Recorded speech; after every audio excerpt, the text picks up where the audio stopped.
Bom, pessoal, no último vídeo nós começamos a desenvolver o primeiro inimigo aí do nosso jogo, né? Ainda falta muita coisa, mas como eu falei, né, em cada vídeo a gente vai fazer um pouquinho, né? Eu garanto que tem muita coisa legal aí para a gente aprender, tá?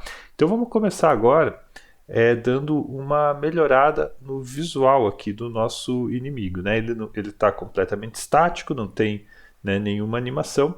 Então eu vou começar criando algumas animações aqui para o nosso esqueleto, né? Então eu vou selecionar aqui, né, dentro da cena do esqueleto o Animated Sprite 2D, né? E eu vou começar apagando, tá? Vou apagar essa imagem estática aqui, né? Vou renomear também essa animação default, vou chamar ela de walk, tá? A gente vai criar a animação de walk e vou adicionar aqui, né, usando esse ícone do grid, vou buscar aqui os sprites, né, aqui dentro de esqueleto, e eu vou usar, deixa eu ver, essa daqui, ó, Limping Move, né?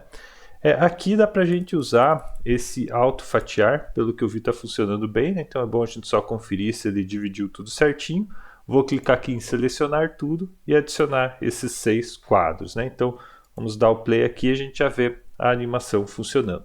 Ela vai ficar em loop, né? E o tempo aqui de 5 frames por segundo parece bom, né? Então, beleza, está feita aqui a animação de walk.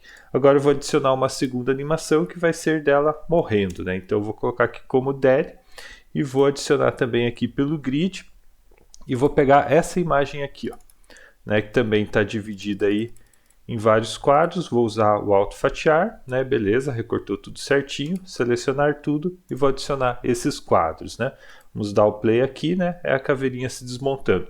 Essa, no caso, ela não vai rodar em looping e eu posso deixar ela um pouquinho mais rápida, né? Eu vou colocar aqui com 10 FPS, né? Para ela cair mais rapidinho.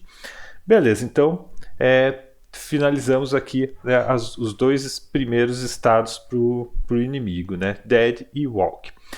Vamos dar uma olhadinha aqui na máquina de estado do player antes, né? Porque a gente, no último vídeo, a gente adicionou, né, esse estado dead, né?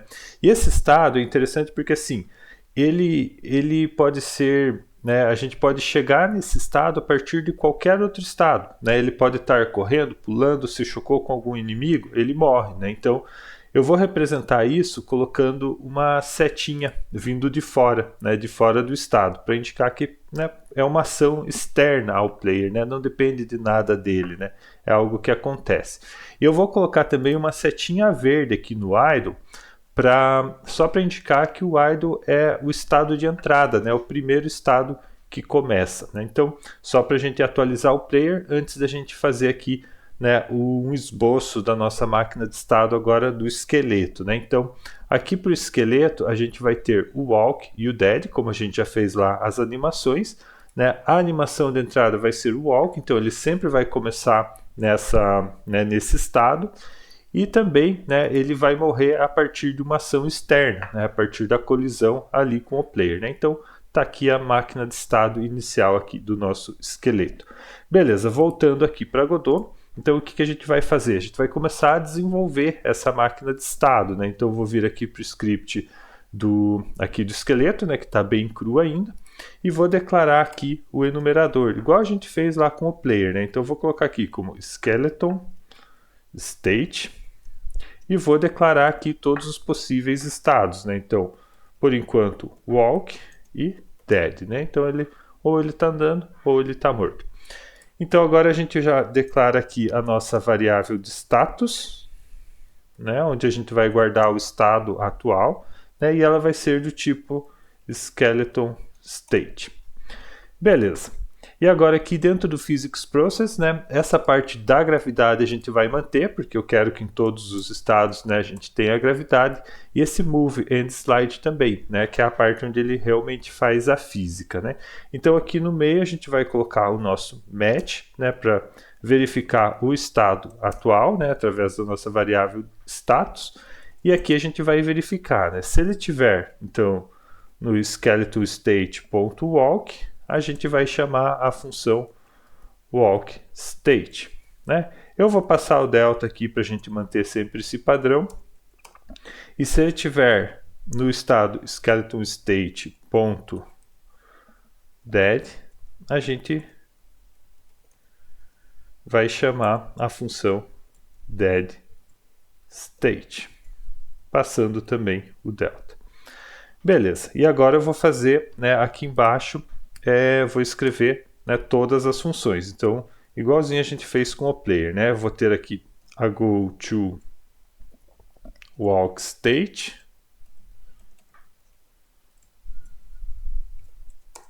Por enquanto eu vou colocar como pass. Deixa eu abrir um pouquinho mais de espaço aqui, né?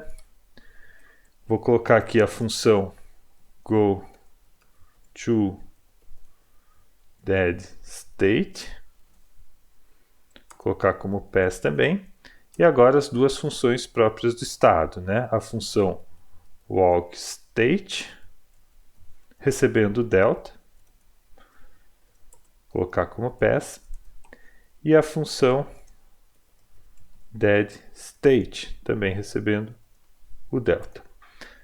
Colocar pass também. Bom, esse delta a gente já sabe que a gente não vai utilizar, pelo menos por enquanto. Então, vamos deixar aqui com underscore para não gerar aqueles warnings lá. Né? Beleza, então está aqui criada a máquina de estado inicial, né, do esqueleto. A gente falta ainda fazer essas implementações aqui das funções, né? Então vamos lá. Aqui a gente já sabe com certeza, né, quando a gente troca de estado, que a gente tem que atualizar, né, os estados, né, a variável status. Então, se tiver em walk, né, a gente vai colocar aqui como skeleton_state.walk. E quando ela for para dead state, a gente vai colocar aqui o status como sendo skeleton_state.dead. Beleza, e a gente também vai tocar as animações, né? Igual a gente fazia lá com o player. Então, para isso, a gente vai precisar da referência aqui do nosso animated sprite, né? Então, só conferindo se a gente está pegando aqui da árvore do esqueleto, né? Se a gente está aqui realmente, né, na cena do esqueleto. Então, eu vou clicar e arrastar o animated sprite, seguro o Ctrl antes de soltar e aí solto aqui, tá? Então, ele vai declarar uma variável do tipo, né, uma variável com o nome anim, né? Vou colocar aqui simplificado, do tipo animated sprite 2D, e a gente vai buscar lá na árvore, né, aqui o nó que tem esse nome aqui, tá? Então, se a gente trocar esse nome, a gente precisa lembrar de trocar aqui também, né? Esse cifrão indica que está buscando ali na árvore, tá? Beleza, então a gente já pegou aqui a referência, né, do Animated Sprite 2D e agora, né, fica bem simples, né? A gente vem aqui, chama a nossa referência .play e passa qual que é a animação que ele precisa tocar. Até aqui nenhuma novidade, né? Tudo igual a gente já fez lá com o play, só estamos praticando. Beleza, então tá feito. Bom, olhando de volta então aqui para a nossa máquina de estado, né, como que a gente chega no estado walk, né? É a nossa função de entrada. Então vamos fazer o seguinte, eu vou colocar aqui a função ready, que é uma função pronta aqui da Godot, que ela é chamada sempre que o jogo inicia. Então aqui eu já posso mandar lá para o goToWalkState. Beleza, então a gente já fez aí a função de entrada. E agora, como que ele chega na função dead, né? Aliás, vamos testar, né? F5. Beleza, está ali, né? Ela está com animação, mas ela ainda não vai se mover, porque a gente precisa, né, ajustar a velocidade, direção, enfim, né? A gente precisa resolver isso, a gente já vai fazer aí já num dos próximos vídeos, né? Mas por enquanto está ótimo assim. Ela precisa, então, né, a gente vai trocar para animação dead quando ela levar dano. Então eu vou criar uma função aqui que eu vou chamar de takeDamage. Essa função a gente vai chamar externamente, né? Então quando essa função for chamada, eu vou chamar aqui dentro a goToDeadState, né? E quando que eu vou chamar essa função takeDamage? Ó, aonde que a gente está gerenciando as colisões, né? Lá no player. Né? Aqui tem algumas coisas, deixa eu mudar aqui para o script do player, tem algumas coisas que a gente está fazendo assim de uma forma meio que temporária, né? Só para que fique mais claro como as coisas acontecem. Depois a gente implementa soluções mais robustas, né? Mas aqui, ó, quando a gente colide, né? Quando uma área colide com a outra, se o player está caindo, a gente coloca que o inimigo morre. Se não, né, é o player que morre. Até vou escrever aqui, né? Player morre. E aqui, ó, a gente pega, a partir da área, a gente pega parent da área, né? Ou seja, o pai da área, que no caso do esqueleto, né? Ou vamos olhar aqui, né? Quem que é o parent da área? É o próprio esqueleto, né? Que tem o script. Então, vamos voltar aqui para o player, né? Estou olhando aqui agora o script do player, né? Então, aqui, ó, eu estou pegando o parent e apagando ele da memória. Mas se eu escrevi uma função lá, take damage, eu posso chamar ela aqui. Ó, isso daqui é um pouco arriscado, tá? Porque assim, ó, a gente está confiando que essa área é a área do inimigo, que esse parent, né, é o esqueleto e que existe uma função chamada take damage. Então, isso aqui é um risco muito grande de gerar bug, tá? A gente sabe que não, porque a gente realmente acabou de escrever essa função, tá? Mas depois eu vou mostrar formas melhores, né, de a gente gerenciar esse tipo de coisa, né? Porque aqui, se a gente, né, colidir com outra área, que ela não tem um parent, não tenha, né, a função take damage, isso aqui com certeza ia causar um crash aqui no nosso jogo, tá? Então, vamos lá. F5, vamos testar, ver se já está funcionando, tá? Então, pulo na cabeça dele, né, e a caveira se desmonta. Só que tem um problema.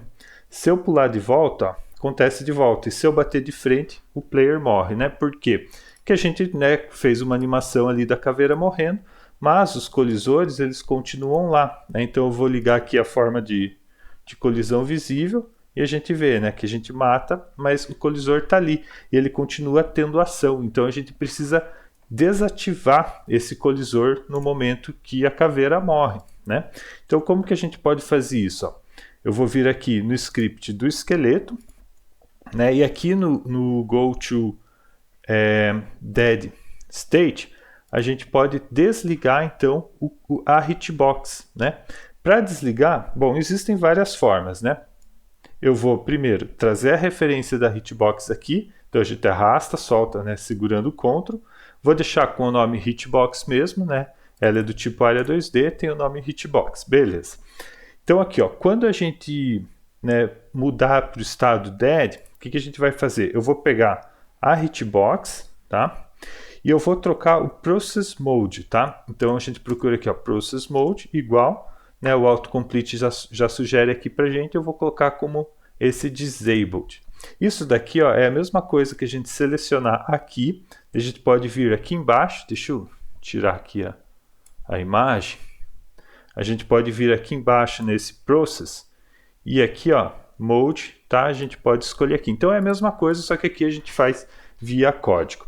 Bom, como eu falei, existem várias formas de a gente fazer. A gente pode apagar, pode trocar o layer dela, enfim, tem várias formas. Mas pelo que eu testei, essa forma aqui funciona muito bem, né? Se alguém tiver alguma outra sugestão, alguma outra dica, por favor, deixa aí nos comentários, né? Então, F5, né? Ó, tá lá. E agora eu posso colidir à vontade aqui, tá? Que aquele colisor ele está desligado, né? Então, para fechar, vou desligar aqui, né, os colisores visíveis, só para a gente ter aqui um teste final, né? Então, bato na caveira, né, e ela se desmonta. E se eu bato nela de frente, o player é que morre. Beleza? Então, como eu falei, tem bastante coisa ainda para fazer, mas aos pouquinhos a gente vai evoluindo aí, né, com o comportamento dos nossos inimigos, tá? Então, valeu, pessoal. Não deixem aí de curtir o vídeo, se inscrever no canal, comentar aí o que vocês estão achando, deixar sugestões e bora para o próximo vídeo.